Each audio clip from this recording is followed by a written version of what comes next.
Narito muli ang inyong lingkod, Sangkap Sarap Channel.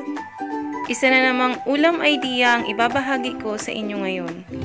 Isang simpleng ulam lang po siya at talaga namang swak sa ating budget. Ito ang sarsyadong tilapia. Ang ginamit ko lang po dito na tilapia ay yung tilapyang tabang. Meron naman po kasing naglalako nito dito sa amin. Kaya ito na lang po ang ginamit ko. Sa pagluluto po ng sarsyadong tilapia, gagamit tayo ng bawang at sibuyas. Siyempre, hindi mawawala ang ating kamatis. Ang ating pampalasa na magic sarap.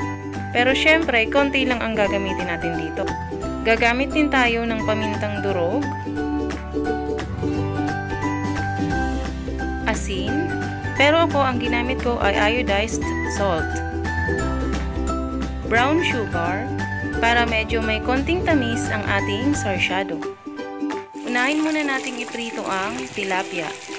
Tapos pag naiprito na nating lahat, saka na tayo magsisimula sa paggigisa.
May prito ang mga tilapia, magsisimula na po tayo sa paggigisa.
Ayan guys, malapit na po itong maluto.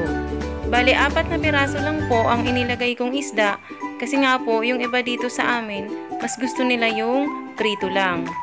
Kaya hindi ko po nilahat. Ayan, luto na po ito guys. Naku, siguradong mapapadami na naman kami nito ng kain. Maraming salamat po ulit sa inyong panunood. Sa mga hindi pa po nakapag-subscribe sa aking channel, please subscribe po. Pa-comment na rin tungkol sa video at huwag kalimutang i-like at i-click ang notification bell para lagi po kayong notify sa mga bago kong upload. Thank you so much and keep safe everyone.